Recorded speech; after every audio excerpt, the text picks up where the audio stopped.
Hello friends, welcome to Rudra classes. तो ये हमारा करंट अफेयर का अगला सीरीज़ है।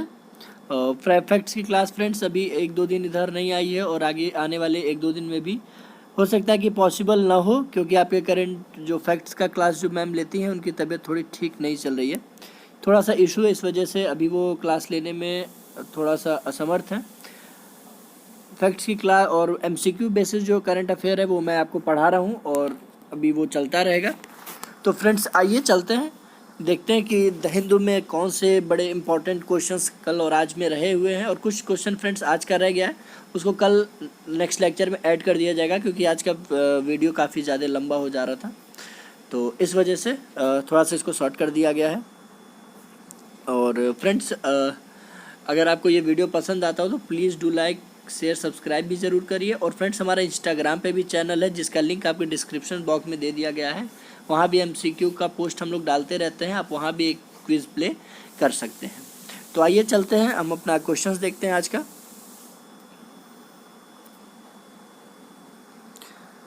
तो फ्रेंड्स पहला क्वेश्चन हमारा कहता है कि national centre for disease control under which ministry. देखिए, national centre for disease control ये जो एनसीडीसी है, शॉर्ट फॉर्म देखते हैं तो इसका एनसीडीसी है। एनसीडीसी कौन से मिनिस्ट्री के अंदर वर्क करती है? तो आइए देखते हैं ऑप्शन में क्या क्या है।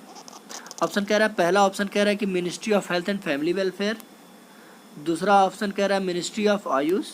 तीसरा ऑप्शन कहता है कि मिनिस्ट्री ऑफ एचआरडी। और चौथा ऑप्शन है हमारा ministry of women and child development. तो ये चार ऑप्शन है फ्रेंड्स, आप पॉज करके आंसर अटेम्प्ट करिए, उसके बाद हम आपको आंसर बताते हैं। क्वेश्चन अटेम्प्ट करिए पॉज करके। आई होप फ्रेंड्स कि आप सबने इसको पॉज करके आंसर अटेम्प्ट कर लिया होगा। ये देखते हैं किनका आंसर सही है। तो फ्रेंड इसका आंसर है ए सही है, यानी कि ministry of health and family welfare. तो एनसीडीसी क्या है friends? National centre for disease control. National centre for disease control ये किसके अंडर काम करती है? ये ministry of health and family welfare है। यानी क्वेश्चन 1 का जो आंसर है वो आंसर क्या है? ए है। ठीक है फ्रेंड्स, तो देखिए ये जो चीज़ें हैं, ये जो बॉडीज़ वर्क करती हैं, कौन सी मिनिस्ट्री के अंदर वर्क करती हैं, ये जानना बहुत ज़रूरी है। फैक्ट्स के बेसिस पे ये सारे क्वेश्चंस पूछे जाते हैं। आइए अगला देखते हैं फ्रेंड्स। अगला क्वेश्चन क्या कहता है हमारा कि वरियम कुन्नाथ। देखिए बहुत अच्छा क्वेश्चन मुझे लगा है, मेरे हिसाब से ये बहुत अच्छा क्वेश्चन है। एक कोर सब्जेक्ट सब हिस्ट्री से रिलेटेड है जो करंट अफेयर में आया हुआ था। हाल ही में साउथ में इन पर मूवी भी बन रही है, इस वजह से ये न्यूज़ में काफ़ी ज़्यादा कुछ कंट्रोवर्सियाँ भी हैं।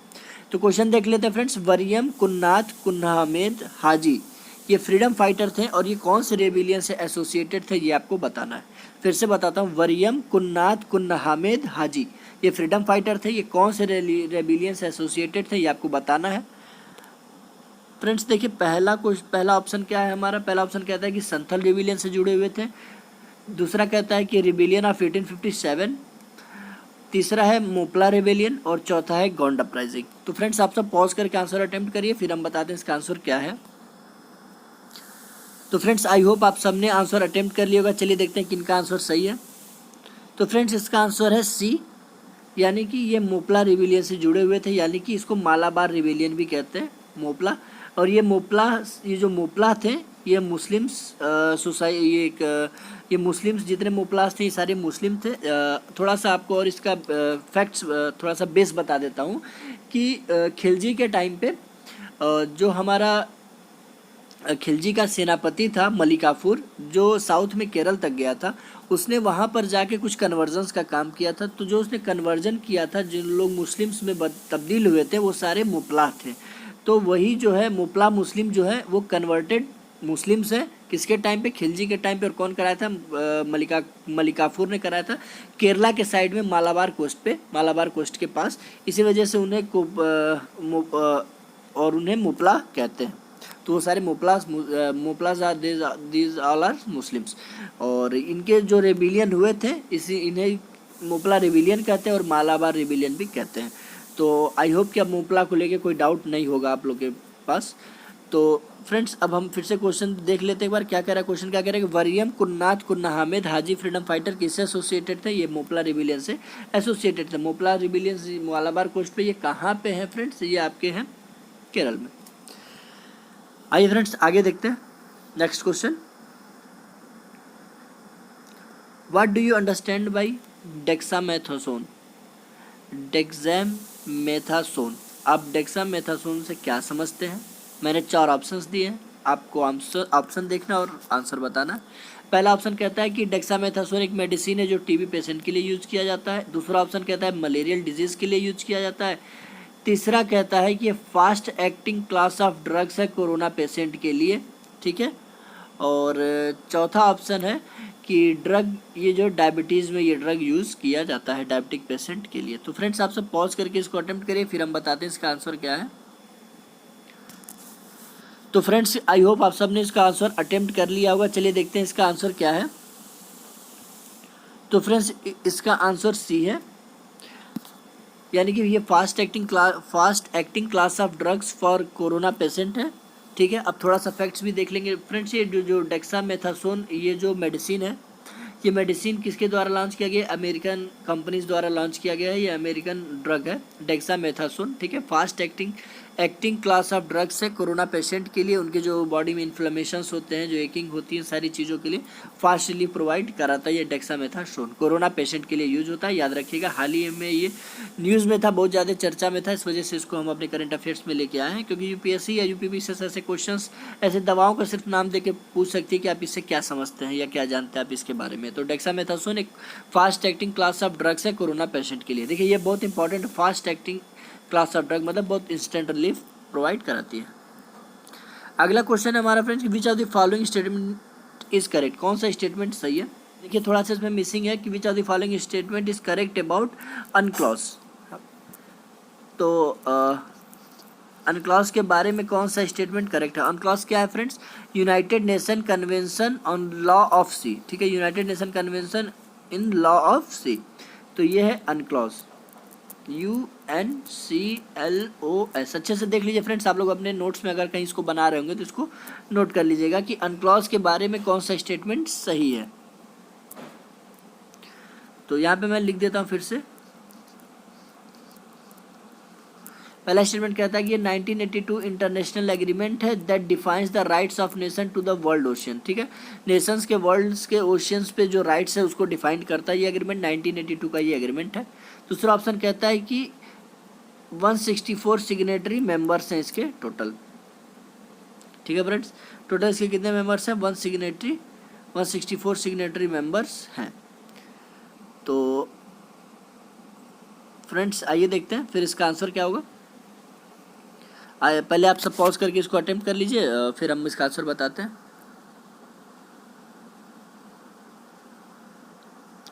तो फ्रेंड्स आई होप सबने इसका आंसर अटेम्प्ट कर लिया होगा। तो फ्रेंड्स इसका आंसर है, इसका आंसर ओनली 1 है। ये 164 नहीं है, ये 157 सिग्नेटरी मेंबर्स इसके हैं। तो ये बहुत इंपॉर्टेंट है अनक्लॉज।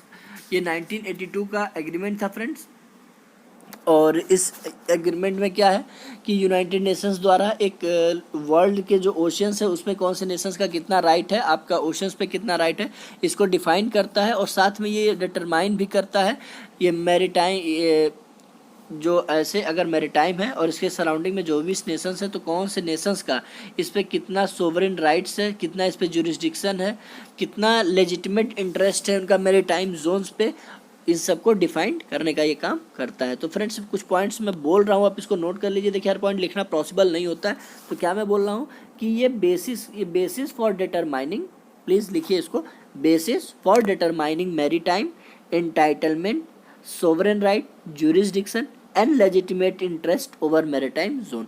तो ये अनक्लॉज कन्वेंशंस का ये बेसिस है। ये फोर्स में कब आया था फ्रेंड्स? ये फोर्स में आया था आपके 1994 में, ठीक है। और ये आपका इंटरनेशनल एग्रीमेंट कब का है? ये 1982 में है। देखिए पीछे थोड़ा सा चलते हैं फ्रेंड्स। आई थिंक कि नहीं, ये सही है। तो ये 1964 का है, सही। 164 इसके 164 सिग्नेटरी मेंबर्स नहीं है, 157 से। मुझे थोड़ा सा डाउट इस पे लग रहा था, बट ये गलत ही है, यानी कि आंसर यही सही है, जो बताया वही सही है। तो आइए चलते हैं नेक्स्ट क्वेश्चन हम देखते हैं फ्रेंड्स कि रेड जंगल फाउल क्या है? ये न्यू काउ, एक काउ की नई ब्रीड है, ये बुफेलो की पुरानी ब्रीड है, ये लायन की स्पीसीज है, अफ्रीकन लायन की स्पीसीज है, या ये चिकन स्पीसीज है जो डोमेस्टिकेटेड अराउंड 4000 BC में। ये चिकन की, या तो फिर ये चिकन की स्पीसीज है जो 4000 BC में डोमेस्टिकेशन में यूज़ की जाती थी। तो आप पॉज करके अटेम्प्ट करिए, फिर हम इसका आंसर बताते हैं। तो फ्रेंड्स आई होप आप सबने इसका पॉज करके आंसर अटेम्प्ट कर लिया होगा। तो चलिए देखते हैं इसका आंसर क्या है। तो फ्रेंड्स इसका आंसर है डी। देखिए फ्रेंड्स इसका आंसर है डी।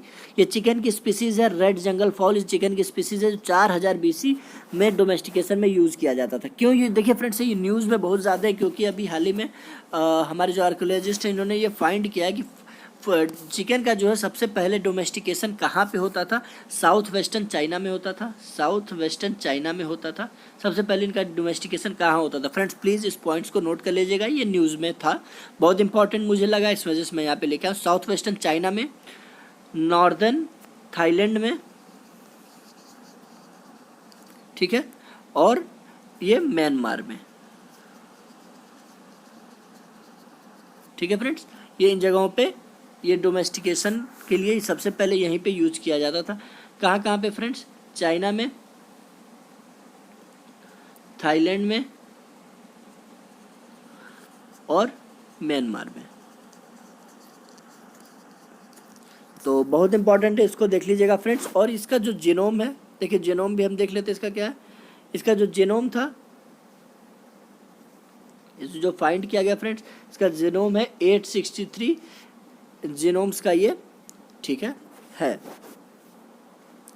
जो ओरिजिनली जो डोमेस्टिकेशन के लिए यूज होता था उसका डोमेस्टिकेशन क्या है, उसका जीनोम क्या था? 863 जीनोम इसका था। और फ्रेंड्स चार्ल्स डार्विन ने इसको लेके एक बात और कही थी कि chickens were domesticated around 4000 BC from a single ancestor red jungle fowl in the Indus Valley. तो यानी कि उन्होंने क्या कहा था चार्ल्स डार्विन ने क्या कहा कि इंडस वैली में भी ये जो रेड जंगल फाउल है, ये जो मैं ऑप्शन में रखा हूँ रेड जंगल फाउल है, ये डोमेस्टिकेशन के लिए इंडस वैली के टाइम पे भी यूज किया जाता था, आज से 4000 साल पहले। तो ये बहुत इंपॉर्टेंट था न्यूज़ में, इसलिए थोड़ा फैक्ट्स भी इसके बारे में बता दिया हूँ और ये क्वेश्चन में यहाँ पे लेके आया था। देखता हूँ फ्रेंड्स नेक्स्ट क्वेश्चन क्या है, आइए चलते हैं। Which of the following statement is correct, ठीक है, कौन सा स्टेटमेंट करेक्ट हमें ये बताना है फ्रेंड्स, आइए देखते हैं। तो फ्रेंड्स पहला स्टेटमेंट क्या कहता है कि PTI is largest news agency of India. PTI है क्या friends? Press trust of India, press trust of India. आजकल बहुत ज़्यादा ये न्यूज़ में है, इस वजह से मैं इसको उठाया हूँ आज फिर अपने क्वेश्चंस में। प्रेस ट्रस्ट ऑफ इंडिया है ये, ठीक है।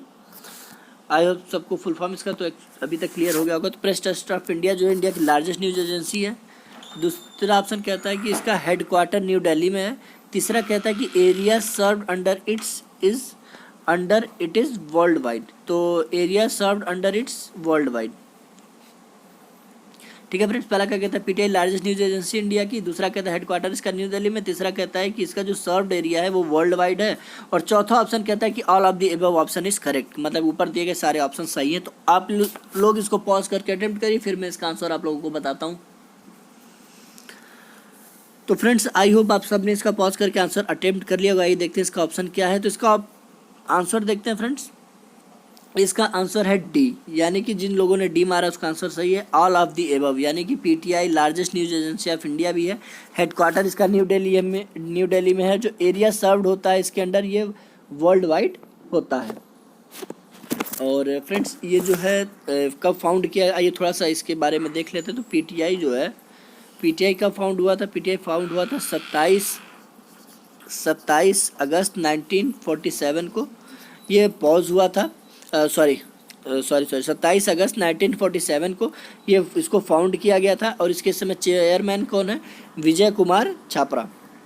कौन है? विजय